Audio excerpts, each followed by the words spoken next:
কি ব্যাপার বৃষ্টি? ঘরে তালা মেরে হাতে ব্যাগ লয়ে কই যাইতেছো? এই নে তোর ঘরের চাবি। আমি আর তোর সংসার করব না, আমি চলে যাচ্ছি। কি কইতাছো? তুমি আমার সংসার করবা না মানে কেন করবা না? কি কও এগুলা?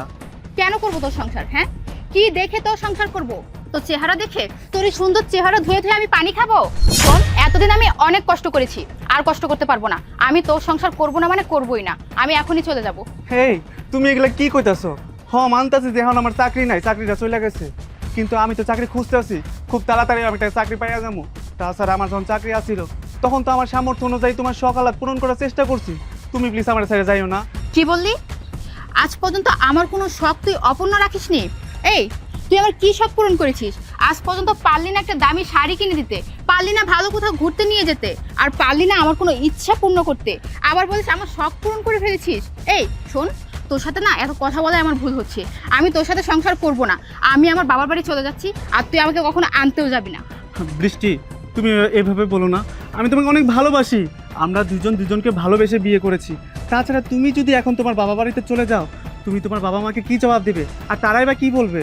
হ্যাঁ, আমি আমার বাবা মাকে কি জবাব দেব এটা ভেবে ভেবে এতদিন এত কষ্ট সহ্য করেও এখানে পড়ে থেকেছি। এখন আর আমি এখানে থাকবো না। আমি আমার বাবা মাকে কি জবাব দেব সেটা আমি পরে দেখবো, কিন্তু তোর সাথে আমার আর থাকার কোনো ইচ্ছে নেই।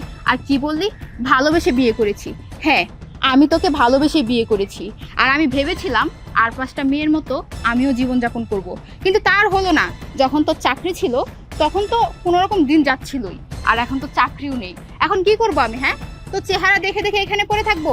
শোন, একটা কথা আছে না, যখন অভাব দরজায় এসে দাঁড়ায়, ভালোবাসা তখন জানালা দিয়ে পালায়। ঠিক এরকমটাই হয়েছে। অভাবের তাড়নায় এখন আমার তোর প্রতি কোনো ভালোবাসা নেই। তোকে এখন আর আমার সহ্য হয় না, তোর প্রতি এখন আর কোনো ভালোবাসা আমার কাজ করে না। আর আমি এসব অভাব অনটন সহ্য করে এখানে পড়ে থাকতে পারবো না। আমার তো একটা জীবন আছে নাকি? আমি কি সারা জীবন এভাবে পড়ে থাকবো এখানে?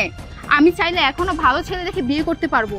আর আমি চাইলে না আগে অনেক কোটি দেখে বিয়ে করতে পারতাম, কিন্তু তোকে বিয়ে করে আমার জীবনটাই নষ্ট করে ফেলেছি। আমি জানতাম না তুই এরকম ছোট লোক ফকিন্নি। তোর কাছে থাকলে আমার এত কষ্ট করতে হবে। আমি এখনো চাইলে ভালো ছেলে দেখে বিয়ে করতে পারবো, কারণ আমার একটা বিয়ে হয়েছে, শুধু এটাই একটা খুঁত, তাছাড়া আর কিছুই না।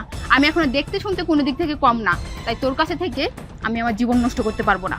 আমি আসছি। না বৃষ্টি, না, তুমি যেও না প্লিজ। আমরা দুজনকে ভালোবেসে বিয়ে করেছি। আমি তোমার ছেড়ে থাকতে পারবো না। তুমি যেও না। দেখ, আমি তোর সাথে এত কথা বলতে পারবো না। আমি চলে যাচ্ছি, আর সময় মতো ডিভোর্স পেপারটা পাঠিয়ে দিস। শোনো বৌমা, কি বলতেছো তুমি এগুলো? তুমি কোথায় যাবা? কি বলতেছি আপনি বুঝেন না? হ্যাঁ, নাকি বুঝা না বুঝার ভাব ধরে আছেন? আমি চলে যাচ্ছি। আমি আর আপনার ছেলে সংসার করব না। বৌমা, তোমরা একজন আরেকজনকে পছন্দ করে ভালোবেসে বিয়ে করছিল। হ্যাঁ, তো তো কি হয়েছে?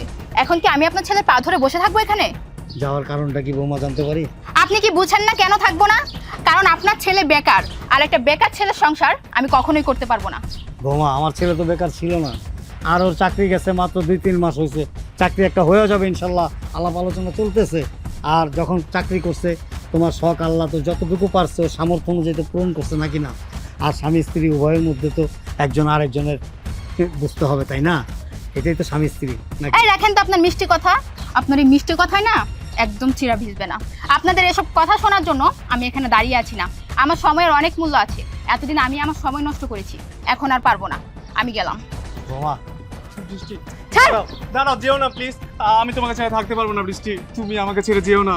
আমি তোমাকে অনেক ভালোবাসি। তুমি আমাকে ছেড়ে যেও না। তুমি না আমাকে বলেছিলে তুমি আমাকে ছাড়া কোনোদিনই যাবে না। তাহলে আজকে কেন চলে যাচ্ছ? তুমি আমাকে ছেড়ে যেও না প্লিজ, যেও না। আমি তোমার সাথে থাকতে পারবো না। হাত ছাড় বলছি। একদম ন্যাকামো করবি না।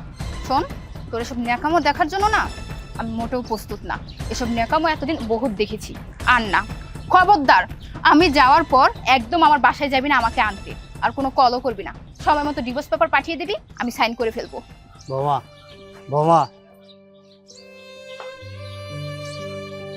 বাবা রে, তোরা আমি অনেক আগেই বলছিলাম, তুই যখন এই মেয়ের সাথে সম্পর্ক করছস আমি তোরা সাবধানও করছিলাম যে বাবা, আমরা যেরকম গরিব, আমরা যেরকম মধ্যবিত্ত পরিবার, এরকম একটা মধ্যবিত্ত পরিবার দেখে তুই বিয়ে কর, বা আমি মেয়ে দেখি। তুই কি বলছিলি?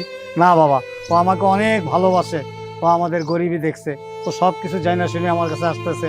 আমি বলছিলাম বাবা, এই বড় লোকের মেয়েরা যা কিছু করে শখের বসে করে, তারা মন থেকে শুধু একমাত্র টাকা পয়সাকেই ভালোবাসে। তোর একটা বারো বোঝা উচিত ছিল যে ওর মতো বড় লোকের মেয়ে আমাদের গরিবের ঘরে মানায় না। দেখতো ও চলে গেল এখন।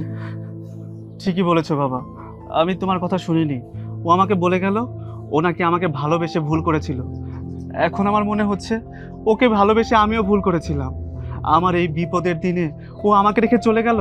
ঠিক আছে, আমিও আর ওকে আনতে যাব না। ও যেটা চায় সেটাই হবে। আমি ওকে ডিভোর্স লেটার পাঠিয়ে দেব। বাবা, চাবিটা নাও, ঘরে যাও। আমার ভালো লাগছে না, আমি একটু বাইরে যাচ্ছি। বাবারে, মন খারাপ করিস না, আর এই সমস্ত চিন্তা ভাবনা করে রাস্তায় হাঁটিস না, একটা দুর্ঘটনা ঘটে যেতে পারে। মন খারাপ করিস না, আল্লাহ ভাগ্যে যা রাখছে তাই হবে। যা।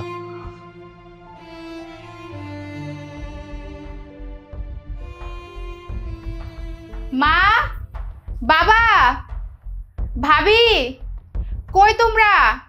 ভাইয়া, মা, কই গেল? কি রে তুই? হ্যাঁ আমি। তোর জামাই কই? মা, আমি ওই ভিখারির বাচ্চাটাকে ছেড়ে চলে আসছি, আর যাব না। যাবি না মানে? এটা আবার কেমন কথা? তুই না ওদের ভালোবেসে বিয়ে করছিলি? হ্যাঁ, ভালোবেসে বিয়ে করছিলাম, আর এটাই তো আমার জীবনের সবচেয়ে বড় ভুল। দেখো মা, ও আমার কোনো শখ আহ্লাদ পূরণ করতে পারে না। যাও একটা চাকরি করতো, এখন সেটাও নাই। ওর কাছে থেকে আমি কি পাবো বলো? শুধু শুধু আমার জীবনটা নষ্ট করতেছিলাম, তাই আমি চলে আসছি। এটা কেমন কথা বললি মা? এখন তো তোদের বিয়ে হয়ে গেছে না, এই কথা তুই আগে ভাবতি, তাহলে তো তোকে আজকে এই দিন দেখতে হইতো না। আচ্ছা যাক, জামাই চাকরি নাই বুঝলাম, তুই যখন আসছস একবেলা থাইকা তুই চলে যাচ্ছিস। এসব তুমি কি বলছো মা? আমি কি তোমার কাছে বোঝা হয়ে গেছি? দেখো মা, আমি যেহেতু আসছি, আমি আর যাব না। আর আমি সিদ্ধান্ত নিছি, আমি ওকে ডিভোর্স দিব। ওর সাথে আমি আর থাকবো না। তুমি একদম সঠিক সময় সঠিক সিদ্ধান্ত নিয়েছো। দেরি করে হইলেও তুমি যেহেতু তোমার ভুলটা বুঝতে পেরেছো, তোমাকে আর ওই ফকিনীর বাচ্চাটার সাথে সংসার করতে হবে না। আমরা দেখে শুনে একটা ভালো ছেলে দেখে তোমাকে বিয়ে দেবো। বৌমা, তুমি ওর ভাবি লাগো, তোমার উচিত ওকে বুঝানো, আর তুমি সেইটা না কইরা ওরে কুপরামর্শ দিতেছ। বাবা, আমি ওকে কোনো কুপরামর্শ দিচ্ছি না, ওর ভালোটাই ওকে বলতেছি। ও তো এতদিন ওই ভিখারি বাচ্চাটার প্রেমে অন্ধ হইয়া চোখে কাঠের চশমা পড়া ছিল। এখন যেহেতু ওর ভুলটা বুঝতে পারছে, ওই ভিখারি বাচ্চার সাথে আমরা ওকে আর সংসার করতে দিব না। হ্যাঁ বাবা, ও যেহেতু চলে আসছে একদম ঠিক কাজ করছে। শোনো, ওই ফকিনীর বাচ্চার সংসারে ওর আর যাওয়া দরকার নেই। আমার বোনের ভবিষ্যৎ এখনো পড়ে আছে। যেহেতু ও আমার বোন, ওর ভালো মন্দ দেখা দায়িত্ব আমাদের। ওই ফকিনীর বাচ্চার তালাক দিয়া তারপর একটা ভালো ছেলে দেখে ওরে আবার বিয়ে দেবো। আচ্ছা বোন, তোদের বিয়ের কাবিনের জন্য কত টাকা ছিল? আরে তুমি সেটাও ভুলে গেছো? ওদের বিয়ের কাবিন তো 10 লাখ টাকা দেওয়া ছিল। 10 লাখ? রুবেল, বৌমা, তুমি ওই 10 লাখ টাকার কথা চিন্তা করতেছো? ওর ভবিষ্যতের কথা চিন্তা করতেছো না? ওর সংসারটা যদি ভাঙে, ওর স্বামীও যদি তালাক দেয়, তাহলে ওর কি হবে? আমরা আর কয়দিন বাঁচবো? আমরা মরে গেলে ওদের কে দেখবে বলো তো? কে দেখবে? আর 10 লাখ টাকা দিয়ে ও কি সারা জীবন চলতে পারবে? মা, আপনার কি আমাদের প্রতি কোনো বিশ্বাস ভরসা নাই? আল্লাহ না করুক আপনাদের যদি কিছু হয়ে যায়, তাহলে বৃষ্টিকে তো আমাদেরই দেখে রাখতে হবে। তাছাড়া ও তো আমারও ছোট বোনের মতো, ওর ভবিষ্যতের চিন্তা তো আমাদেরও, তাই না? তুমি কিছু বলো না কেন? হ্যাঁ মা, তোমার বৌমা তো ঠিকই বলছে। ও তো আমার ছোট বোন, ওকে তো আমি ফেলে দিতে পারবো না। তোমাদের যদি কিছু হয়ে যায়, ওর দায়িত্ব তো আমাকেই নিতে হবে। আমি একটা ভালো ছেলে দেখে, বড় লোক ছেলে দেখে ওর আবার বিয়ে দিয়ে দেবো। তাছাড়া ও যেহেতু ওর ভুলটা বুঝতে পারছে, ওই সংসারে আর যেতে যাচ্ছে না। তোমরা এ নিয়ে আর চাপাচাপি করো না। আমরা ভালো থাকবো, ভালো খাবো, আর ওই ফকিনীর সংসার থেকে কষ্ট করবে, না খেয়ে থাকবে, সেইটা তোমার আমি আনতে পারবো না। রুবেল, এখন যে বলতাছস, ও যদি ওর সংসার ভাঙিয়া দেয়, ওর স্বামীর তালাক দিয়ে দেয়, আর 10 লাখ টাকা নিয়ে আসে, তখন তো দেরি কথা থাকবে তো? দেখছো রুবেল, বাবা মা আমাদেরকে একদমই বিশ্বাস করে না। বাবা মা, আপনারা বৃষ্টির ভবিষ্যৎ নিয়ে ভাবেন, আমরা কি ভাবি না? আমরা ওর ভবিষ্যৎ নিয়ে আরো বেশি ভাবি। আপনারা কোনো চিন্তা করবেন না, আপনারা নাকে খাঁটি সরিষার তেল দিয়ে ঘুমান। ওর ভবিষ্যৎ আমাদের হাতে ছেড়ে দেন, আমরা দুইজন মিলে ওর ভবিষ্যৎ করে দিব। তোমরা যে যাই বলো, মা দেখ, বিবাহিত মেয়েদের না স্বামী ছাড়া আর কেউ আপন নাই। এই পৃথিবীতে কেউ আপন হবে না। তুই একবার চিন্তা করে দেখ মা। ও মা, চুপ করো তো। আমি বুঝলাম না, আমি কি এখানে এসে ভুল করে ফেলছি? সমস্যা কি তোমার? যেখানে ভাইয়া ভাবি আমাকে সাপোর্ট করতেছে, যেখানে তারা আমাকে বারবার বলতেছে থাকতে, সেখানে তুমি বারবার আমাকে ওখানে ফিরে যেতে বলছো?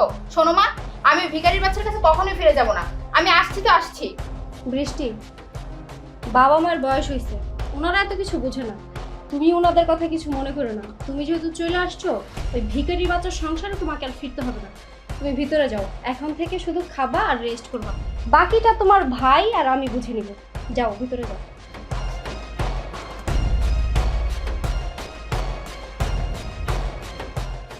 রুবেল, বৌমা, তোরা কাজটা ঠিক করস নাই। তোরা রাজকারা দিছ দেখেই ও সাহস পাইছে। তোরা রাজকারা না দিতি ও স্বামীর সংসার ফিরা যাইতো। আর আমি তোমারও বলতেছি, তুমি তোমার মেয়েরে ভালো করে বুঝাও, বুঝতে পারছো?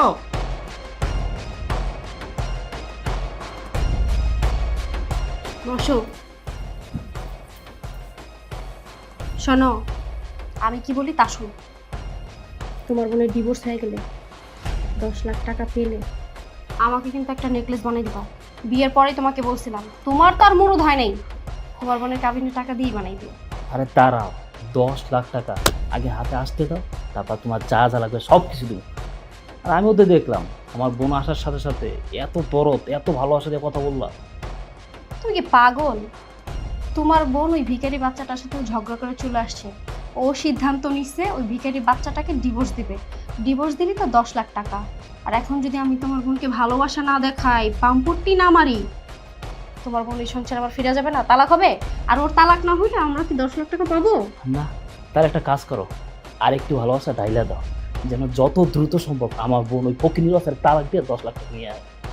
তুমি চিন্তা করো কেন, আমি আছি না তোমার বউ। এই না হলো আমার বউ। ঠিক আছে। বৃষ্টি, এই বৃষ্টি, বৃষ্টি। আসসালামু আলাইকুম ভাইজান, ভালো আছেন? ওয়ালাইকুম আসসালাম। বাবাজি ভালো আছো? আপনারা ভালো আছেন? হ্যাঁ, বসো। বসেন ভাইজান, বসেন, তুমি বসো।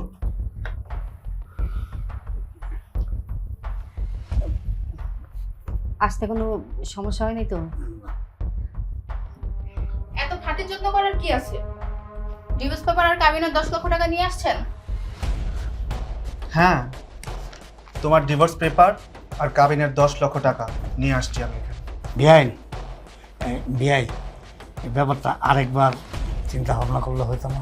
ভাই সাহেব, আপনার ছেলে আর আমার মেয়ে দুজনকে পছন্দ করে বিয়ে করছিল, তখন কিন্তু আমরা বাধা দিইনি। এখন আমার মেয়ে আপনার ছেলের সাথে সংসার করতে চায় না, ডিভোর্স দিতে চায়। আমরা কিন্তু এতে বাধা দিছি। আমার মেয়েকে অনেক বুঝাইছি, কিন্তু আমার মেয়ে বুঝতে চায় না। ও বারবারই বলতেছে যে আপনার ছেলেকে ডিভোর্স দেব। আমরা কিন্তু এখনও বুঝাইতেছি। ভাই সাহেব বলেন তো, এখন আমি কি করব? আমার একটু বলেন। আম্মা, এখানে আপনার কি করার আছে? বৃষ্টি সংসার করতে চায় না, ওরে দেখে আপনারা জোর করার সংসার করাইবেন? জোর করার সংসার করাইতে গিয়ে ও যদি ভালো মন্দ কিছু করে ফেলে তখন কি করবেন? তাছাড়া আজকে ডিভোর্সের দিন, ওরে ডিভোর্স দিয়ে ওর কাবিনের টাকা ওরে বুঝাই দিবে। এখানে এত কথা বলার কি আছে? ভাবি, তুমি ওদেরকে ভালোভাবে বলে দাও, আমি সংসার করব না বলছি তো করবই না। আমার যা সিদ্ধান্ত নেওয়ার আমি অনেক আগেই নিয়ে ফেলেছি। এখন কোথায় সাইন করতে হবে সেটা শুধু বলো। আর ভাইয়া, তুমি কাবিনের টাকাটা বুঝে নাও। হ্যাঁ হ্যাঁ, ঠিক আছে ঠিক আছে, আমি তোমার কাবিনের 10 লক্ষ টাকা নিয়ে আসছি। যদিও এই টাকা সংগ্রহ করতে আমার বাবার ভিটা বাড়ি বিক্রি করতে হয়েছে। আমি ডিভোর্স পেপার সাইন করে নিয়ে আসছি, এখন শুধু তোমার সাইন করা বাকি। ও মা, আমি আবারও বলতেছি তোমাকে, তুমি কিন্তু একটা চরম ভুল করতেছো। আমার ছেলে চাকরি না থাকতে পারে, টাকা পয়সা থাকতে না পারে, কিন্তু আমার ছেলের মতো একজন ভালো স্বামী আমার মনে হয় না যে এই জীবনে তুমি আর পাবা। তাই বলছি, একটাবার ভেবে চিন্তে দেখো। ধর্মী, আপনি এত কথা বলেন কেন? হ্যাঁ, আপনার ছেলে কি সম্রাট শাহজাহান আমার বোনের জন্য তাজমহল করছে, আর সেই তাজমহল আমার বোনে নিয়ে রাখছে? আমার বোনের সুখের শান্তিতে রাখছিল, এত সুখের শান্তিতে রাখছেন আমার বোনেরে, এখন সুখের ঠেলায় আমার বাড়িতে চলে আসছে। আপনার ছেলে সংসার করতে চাইতেছে না। শোনেন, আপনাদেরকে ভালো ভালো একটা কথা বলে দিতে আসছি, আমার বোনের ডিভোর্স লেটার আর কাবিনের 10 লাখ টাকা দিয়ে এখান থেকে ভালো ভালো চলে যান। বাবাজি, আমি বৌমার সাথে কথা বলতেছি। নিজের ইচ্ছে বিয়ে করছস, আজকে আর ভাই ভাবির কথা শুনা নিজের স্বামীর তালাক দিতেছস। একটা কথা মনে রাখিস, এইটার জন্য তোর একদিন পস্তাইতে হইব। ও যা ইচ্ছা তাই করুক, আমরা তো অনেক বুঝেছি।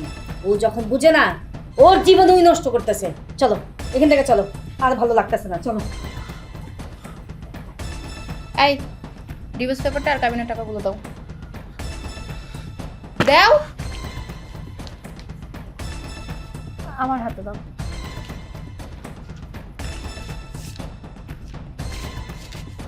ভাবি, সবকিছু ঠিক আছে?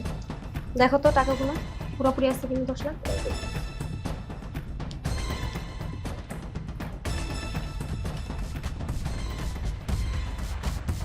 হ্যাঁ টাকা ঠিক আছে, আপনারা আসতে পারবেন। যান। চলে যাবো থাকার জন্য আসে। দাঁড়ায় আছেন কেন, যান।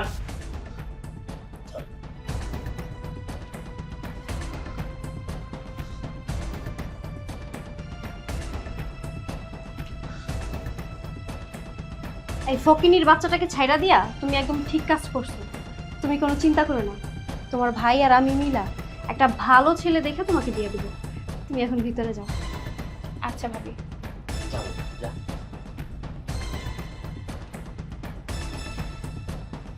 তোমার বোনের কাবিনের 10 লাখ টাকা তো হাতে পাইয়েই গেলাম। আমার নেকলেসটা আরে টাকা দিতে হাতে পাইছি, অবশ্যই দিবো। ঠিক আমাকে আছে। এখন করো।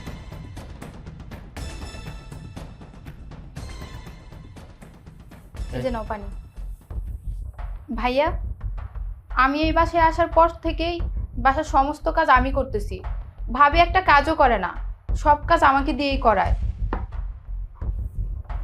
তো তুই কাজ করবি না কে করবে? হ্যাঁ, আমার বউ কাজ করবে? এই বাড়িতে কাজ করার মতো মানুষ আছিস তুই, তুই কাজ করবি? এখন আমি বুঝতেছি তোর এই স্বভাবের কারণে তুই তোর স্বামী সংসার করতে পারছ না। ভাইয়া, এসব তুমি কি বলছো? আর আমি এই বাসায় সব কাজ করব মানে? আমি কি এই বাসায় কাজ করার জন্য আসছি নাকি? আর তোমরা তো আমার সাথে আগে এরকম ব্যবহার করতে না। এখন আমার ডিভোর্সের কতদিন হয়ে গেছে, এখন পর্যন্ত তোমরা কিছুই করতেছো না। ভাইয়া, তোমরা না বলছো আমাকে ভালো ছেলে দেখে বিয়ে দিবা? তোমাদের কথাই তো আমি আমার স্বামীকে ডিভোর্স দিছি, আর এখন রীতিমতো তোমরা আমাকে বাসার কাজের লোক বানায় রাখছো, আমাকে দিয়ে সমস্ত কাজ করাও। তোমাদের ব্যবহারও পাল্টে গেছে, দিনের পর দিন তোমরা আমার সাথে যা তা ব্যবহার করতেছো। কেন ভাইয়া, তোমরা কেন এখন এরকম করতেছো আমার সাথে? হ্যাঁ বলেছিলাম তো, শিক্ষিত বড় ঘরের ছেলের সাথে তোর বিয়ে দিব, কিন্তু লাভ কি? তোর তো বিয়ে হয়েছে, তুই তো ডিভোর্সি। কোন শিক্ষিত ভালো ছেলে, কোন বড় ঘরের ছেলে কোন ডিভোর্সি মেয়েকে বিয়ে করে? আর তোর বিয়ে লাগবে কেন? হ্যাঁ, তোর বিয়ে করা লাগবে কেন? তুই থাকতেছস, খাইতেছস, পড়তেছস, সুখে আছস, শান্তিতে আছস। ও, সুখে থাকতে ভালো লাগে না তোমার, না? কি বললা ভাইয়া? সুখে আছি? এটা কি তোমার সুখ মনে হয়? দেখো, আমি ডিভোর্সের পর থেকে এখানে যে অত্যাচার নির্যাতন সহ্য করতেছি, তার চেয়ে আমার স্বামীর বাড়ি ভালো ছিল। ওইখানে অন্তত এগুলো সহ্য করতে হতো না, না খেয়ে পড়ে থাকলেও একটা শান্তি ছিল। তোমরা না আমাকে বলেছিলে আমার স্বামীকে ডিভোর্স দেওয়ার পর তোমরা আমার ভবিষ্যৎ করে দিবে? এই তোমাদের ভবিষ্যৎ করে দেওয়া না? এই তোমরা আমার ভবিষ্যৎ নিয়ে ভাবো, আমাকে নিয়ে ভাবো। আমি এখন বুঝতে পারছি আমি তোমাদের কথায় কত বড় একটা ভুল করে ফেলছি। তোমাদের কথা না শুনলে হয়তো এত বড় একটা ভুল সিদ্ধান্ত আমি কখনোই নিতাম না। এই হারামজাদি, তুই ভাত বসা রেখে এখানে এসে দাঁড়িয়ে রইছিস আর ওইখানে ভাত পুড়ে যাইতেছে। ভাবি, তুমি আমাকে মারলা? মারবো না তো কি বাতাস করব? ভাবি, তুমি তো এ বাসার একটা কাজও করো না, সমস্ত কাজ আমি করি। তুমি শুধু বসে বসে সারা দিন আমাকে হুকুম করো, তারপরও তুমি আমাকে মারলা। তুমি না বলছিলা আমি যদি আমার স্বামীকে ডিভোর্স দেই তোমরা আমাকে ভালো ছেলে দেখে বিয়ে দিবা, আমার ভবিষ্যৎ করে দিবা, আমাকে নিয়ে তোমরা কত ভাবো, কত কি বলছিলা। আর এখন তোমাদের এই রূপ, তোমরা এভাবে যে পোল্টি মারবা সেটা যদি আমি জানতাম কখনোই আমার হাজব্যান্ডকে আমি ডিভোর্স দিতাম না। তোমাদের কথায় আমি কত বড় একটা ভুল করে ফেলছি। তোমাদের কথা শুনে আজকে আমার এই অবস্থা। যদি তোমাদের কথা না শুনতাম, যদি আমার বাবা মায়ের কথাটাই শুনতাম, তাহলেই ভালো হতো। একে তো ভাইয়ের কাঁধের উপরে বসে বসে খাস, আবার মুখে মুখে তর্ক করস।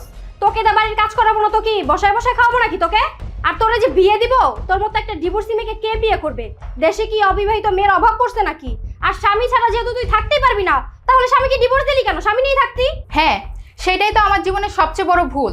আমি তোমাদের কথা শুনে আমার স্বামীকে ডিভোর্স দিছি, কারণ আমি তো জানতাম না যে তোমাদের রূপ চেঞ্জ হয়ে যাবে। আমার স্বামীকে ডিভোর্স দেওয়ার আগে তোমাদের কত সুন্দর মিষ্টি মিষ্টি কথা শুনেছিলাম, কত আশা দিয়েছিলে, কত স্বপ্ন দেখাইছিলে আমাকে। আর এখন তোমাদের আসল রূপ আমার সামনে ভেসে উঠছে। তোমরা দিনের পর দিন যা ব্যবহার করতেছো, এখন তোমাদেরকে না আমার খুব ভালো করে চেনা হয়ে গেছে। দেখো ভাবি, আমি আর কথা বাড়াতে চাই না।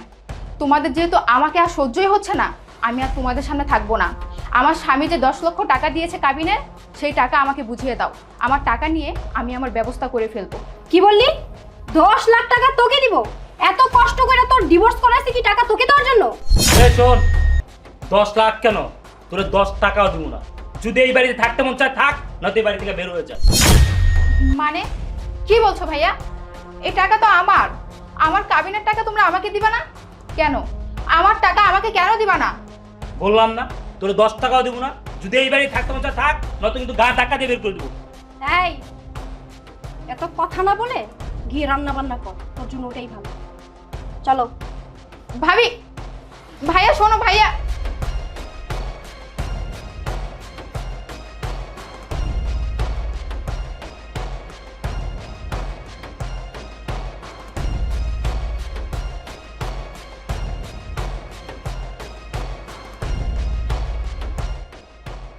এই এখন কাঁদছ কেন?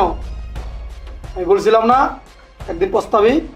আমার কথা শুনোস না, তোর মার কথা শুনোস না, তোর ভাইয়ের কথা শুই না, ভাবির কথা শুই না, তুই তোর স্বামীর তালাক দিয়ে দিছিস। এখন কাঁদছ কেন? মা, মা আমি এটা কি করলাম মা?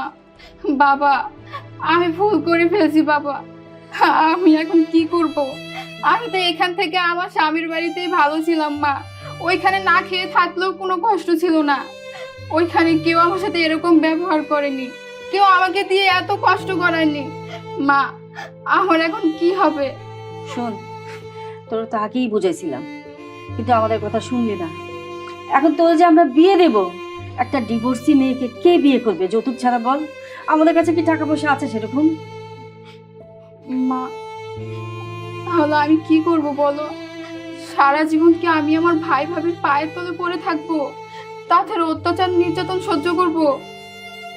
এখন কাঁদছ কেন?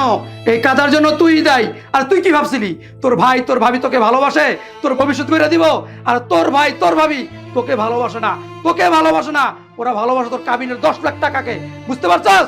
মারে, তখন তো আমি তোর বলছিলাম যে বিবাহিত মেয়েদের বিয়ের পর স্বামীর চেয়ে বড় আপন কেউ থাকে না। তখন তো আমাদের কথা শুনলি না। এখন আমরা কি করব বল? আমরা কিছু যদি বলতে চাই তাহলে তো আমাদেরকে বাসা থেকে বের করে দেবে। স্বামী সংসার তো আর ভালো লাগলো না। এখন কি করবি? ভাইয়ের বাড়িতে চাকর হয়ে থাক, চাকরানি কাজ কর। মা, মা ওর ভুল হয়ে গেছে মা, আমি ভুল করে ফেলছি মা।